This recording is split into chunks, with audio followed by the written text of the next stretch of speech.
हाय दोस्तों, मैं हूं अनुराग यादव और आप देख रहे हैं अफेक्शन क्लासेस। आज हम पढ़ने जा रहे हैं फ्यूचर कंटिन्यूअस टेंस। तो आइए स्टार्ट करते हैं फ्यूचर कंटिन्यूअस टेंस। इसके पहले हम फ्यूचर इंडेफिनिट टेंस के बारे में थोड़ा सा पढ़ चुके हैं और फ्यूचर टेंस के बारे में भी थोड़ा सा पढ़ चुके हैं। तो आज हम पढ़ेंगे फ्यूचर कंटिन्यूअस टेंस। ठीक है, चलिए स्टार्ट करते हैं। Future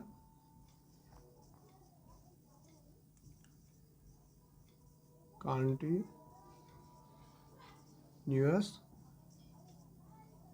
tense. ठीक है, फ्यूचर कंटिन्यूअस टेंस। तो सबसे पहले देखते हैं फ्यूचर कंटिन्यूअस टेंस की पहचान क्या होती है। पहचान कि कौन सा वाक्य फ्यूचर कंटिन्यूअस टेंस के अंतर्गत आएगा, तो कैसे पहचानेंगे। तो आइए देखते हैं। ऐसे हिंदी वाक्य, ऐसे हिंदी वाक्य, ऐसे हिंदी वाक्य जिसके अंत में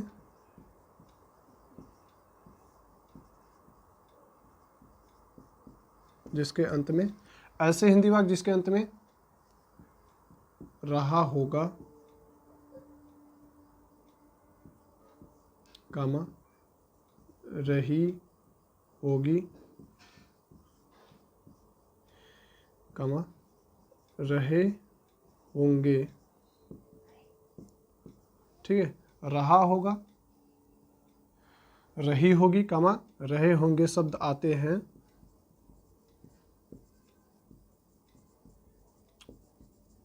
तो वह फ्यूचर कंटिन्यूअस टेंस के अंतर्गत आता है। ऐसे हिंदी वाक्य जिसके अंत में रहा होगा, रही होगी, रहे होंगे ऐसे शब्द आते हो तो वह वाक्य फ्यूचर कंटिन्यूअस टेंस के अंतर्गत आता है। आइए अब देखते हैं इसकी सहायक क्रिया क्या होती है। सहायक क्रिया, सहायक क्रिया। ठीक है, सहायक क्रिया, सहायक क्रिया मतलब हेल्पिंग वर्ब, हेल्पिंग वर्ब। ठीक है, इसकी दो सहायक क्रिया हैं दोस्तों, विल बी, ठीक, या तथा शैल बी, शैल बी। ठीक है, विल बी तथा शैल बी दो सहायक क्रिया इस टेंस की होती हैं। आइए अब देखते हैं विल बी का प्रयोग कब किया जाएगा और शैल बी का प्रयोग कब किया जाता है। ठीक है, विल बी देखिए, पहले आइए हम समझते हैं शैल बी का प्रयोग कब होता है। शैल बी सेम नियम है दोस्तों, जैसे हम फ्यूचर इंडेफिनिट टेंस पढ़े थे, सेम उसी के साथ में शैल बी का प्रयोग होता है। यानी कि आई जब सब्जेक्ट के रूप में, जब सब्जेक्ट के रूप में, सब्जेक्ट के रूप में आई या वी आए। ठीक है, जब सब्जेक्ट के रूप में आई या वी आए तो सहायक क्रिया के रूप में शैल बी का प्रयोग होता है। तो सहायक क्रिया शैल बी का प्रयोग होता है, शैल बी का प्रयोग होता है। ठीक है, प्रयोग होता है जब सब्जेक्ट के रूप में आई या वी आए तो सहायक क्रिया के रूप में शैल बी का प्रयोग किया जाता है, तथा बाकी अन्य सभी सब्जेक्ट के साथ में विल बी का प्रयोग किया जाता है। यानी कि विल बी का प्रयोग बाकी कोई भी सब्जेक्ट का स्थान पे आ जाए उसके साथ में विल बी का प्रयोग करते हैं। जैसे ही, सी, कमा, इट, यू, ठीक, दे, या किसी का नाम, या किसी का नाम। ठीक है, ही, सी, इट, यू, दे के साथ या किसी का नाम आए तो सहायक क्रिया के रूप में विल बी का प्रयोग किया जाता है। ठीक है, और शैल बी का प्रयोग जब सब्जेक्ट के रूप में आई या वी आए तो सहायक क्रिया शैल बी का प्रयोग किया जाता है। ठीक है, अगर किसी ऐसे हिंदी वाक्य जिसके अंत में रहा होगा, रही होगी या रहे होंगे शब्द आते हैं तो वह मतलब वाक्य फ्यूचर कंटिन्यूअस टेंस के अंतर्गत आता है। जैसे में मैं आपको बता दूं, वह गाना गा रही होगी। ठीक है, वह गाना गा रही होगी, ये एग्जाम्पल दोस्तों आप लिख लीजिएगा। ऐसे हिंदी वाक्य जिसके अंत में रहा होगा, रही होगी, रहे होंगे या ऐसे शब्द आते हैं तो वह फ्यूचर कंटिन्यूअस टेंस के अंतर्गत आता है वह सेंटेंस। जैसे एग्जाम्पल में वह गाना गा रही होगी, तो इस वाक्य के अंत में देखते हैं रही होगी आया है, तो मतलब ये फ्यूचर कंटिन्यूअस टेंस के अंतर्गत आता है यह सेंटेंस। ठीक है, इसकी दो सहायक क्रिया होती हैं, विल बी तथा शैल बी। शैल बी का प्रयोग जब सब्जेक्ट के रूप में आई या वी आए तो सहायक क्रिया शैल बी का प्रयोग किया जाता है, और ही सी इट यू दे के साथ या किसी का भी नाम आए तो सहायक क्रिया विल बी का प्रयोग किया जाता है। ठीक है, आगे चलते हैं, आगे आइए।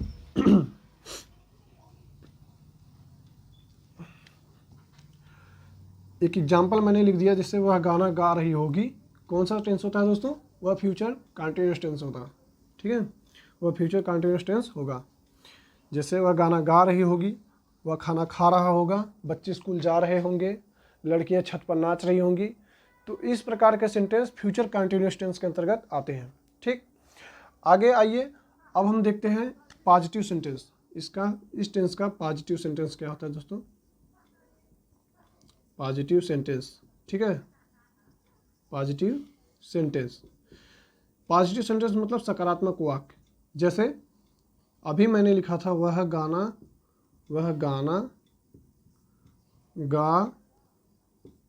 गा रही होगी, वह गाना गा रही होगी। ठीक है, यह एक पॉजिटिव सेंटेंस है दोस्तों।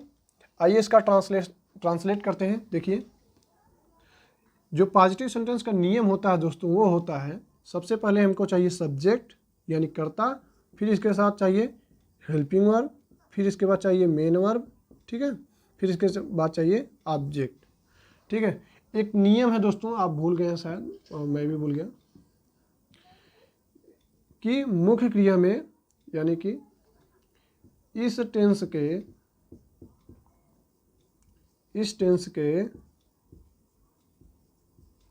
मुख्य क्रिया में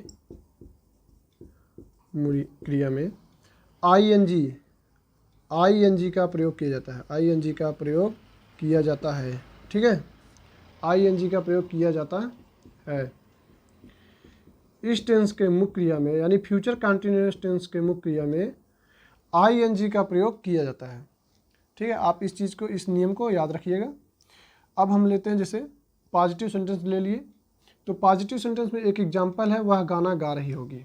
ठीक, तो सबसे पहले सब्जेक्ट, फिर हेल्पिंग वर्ब, फिर मेन वर्ब, फिर ऑब्जेक्ट। ठीक, पहले सब्जेक्ट, फिर हेल्पिंग वर्ब, फिर मेन वर्ब, फिर ऑब्जेक्ट। तो आइए सबसे पहले देखते हैं सब्जेक्ट क्या है। तो सब्जेक्ट है दोस्तों वह है सब्जेक्ट। गा रही होगी, होगी मतलब किसी लड़की के बारे में कहा जा रहा है। ठीक है, वह गाना गा रही होगी, एक लड़की से, इससे पता चलता है कोई लड़की के बारे में कहा जा रहा है। तो लड़की के लिए अगर फीमेल है तो उसके लिए सी, अगर कोई पुरुष या लड़का है तो उसके लिए ही का प्रयोग किया जाता है। ठीक है, तो सी, इसके बाद सब्जेक्ट हो गया हमारा, फिर हेल्पिंग वर्ब। अब मैंने आपको बताया था कि सिर्फ आई वी के साथ शैल का प्रयोग किया जाता है, आई वी के साथ शैल वी का प्रयोग किया जाएगा, और बाकी सभी कर्ता के साथ विल बी का प्रयोग किया जाएगा। ठीक है, तो यहाँ न तो आई आया है न ही वी है, तो सी है, तो सी के साथ हम विल बी का प्रयोग करेंगे। ठीक है, सी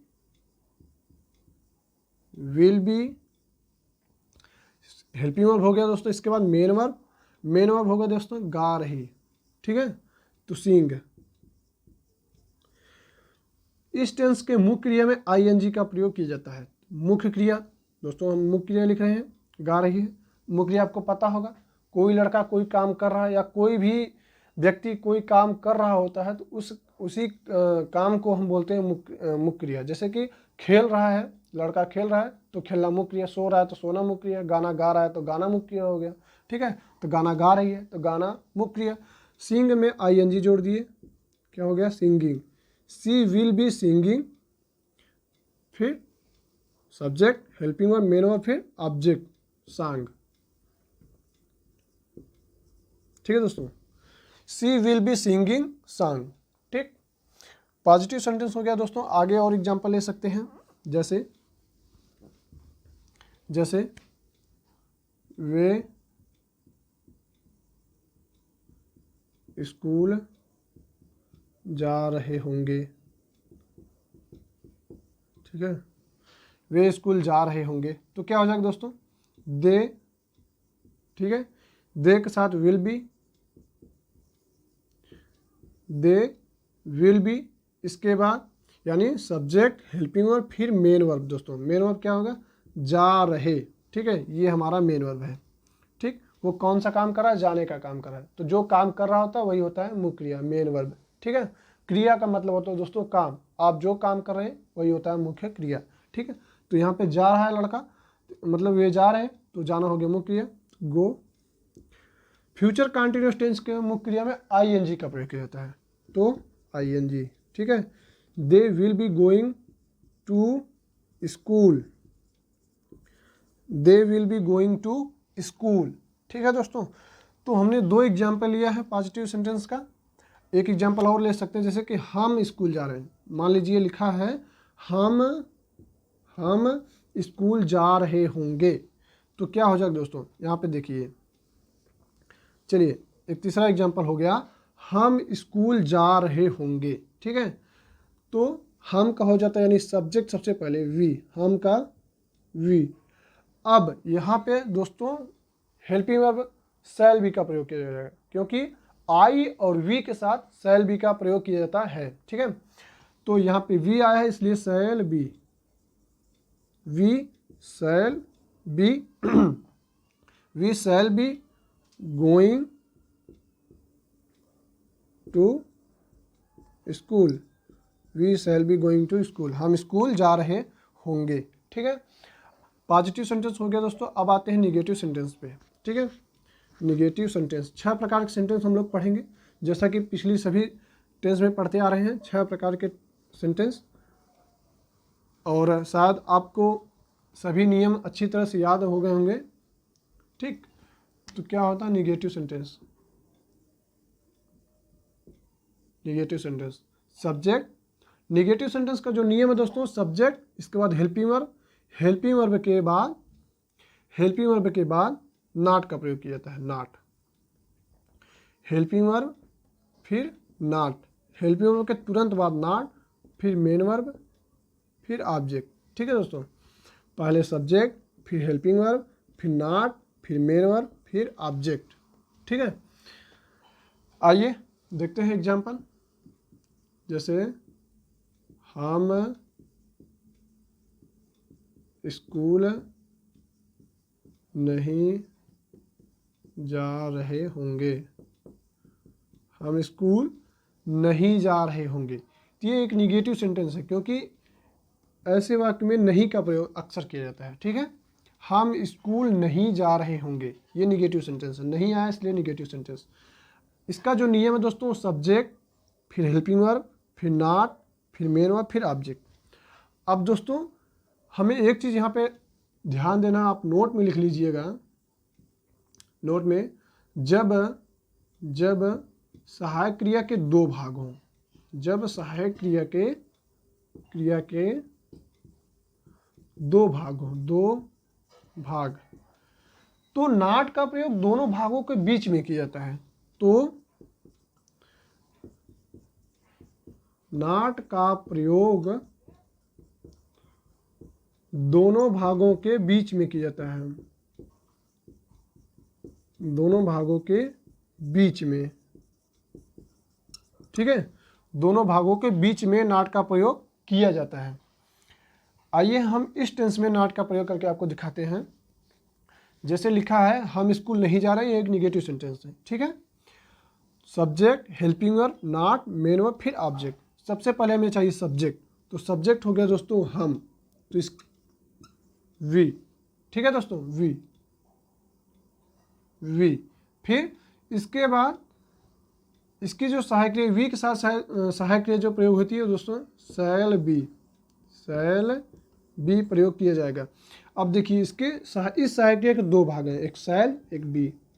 तो नॉट का प्रयोग इन दोनों के बीच में प्रयोग किया गया, यानी कि वी शैल नॉट, इसके बाद be, we shall not be, मुख्य क्रिया में आईएनजी, गोइंग टू स्कूल। ठीक है दोस्तों, we shall not be going to school. आप इस बात को अच्छी तरह से याद कर लीजिएगा कि जब किसी भी टेंस में जब सहायक क्रिया के दो भाग हों तो नॉट का प्रयोग दोनों भागों के बीच में किया जाता है। ठीक है, जैसे हैड बीन हो गया तो नॉट का प्रयोग हैड नॉट इसके बाद बीन। ठीक है, शैल बी हो गया तो शैल नॉट फिर बी।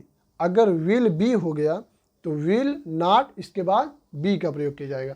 ठीक है दोस्तों, तो नॉट का प्रयोग हमेशा सहायक क्रिया के अगर दो भाग हो तो दोनों भागों के बीच में किया जाता है। ठीक है, तो आज के लिए बस हम इतना ही पढ़ेंगे, यानी कि पॉजिटिव सेंटेंस और निगेटिव सेंटेंस। निगेटिव सेंटेंस में और लिख सकते हैं वे स्कूल नहीं जा रहे होंगे, या वे खाना नहीं खा रहे होंगे, बच्चे मैदान में घूमने नहीं जा रहे होंगे। तो इस प्रकार के भी सेंटेंस आ सकते हैं। आप इन सेंटेंस को बहुत ही आसानी के साथ, यानी अगर आपको ये नियम याद रहेगा, subject, helping verb, not, main verb, इसके बाद ऑब्जेक्ट। ठीक है, ऐसे ही 6 नियम है दोस्तों। तो 6 नियम को, यानी सभी नियम को अगर आप याद कर लेंगे तो सभी प्रकार के सेंटेंस या सभी प्रकार के वाक्य आप ट्रांसलेट कर सकते हैं। ठीक है, आज के लिए बस इतना ही। अगर आपको वीडियो पसंद आए तो आप वीडियो को लाइक कर दीजिएगा और चैनल को सब्सक्राइब कर दीजिएगा। ठीक है, और जल्द ही हम टेंस को समाप्त कर देंगे। आज के लिए बस इतना ही, धन्यवाद।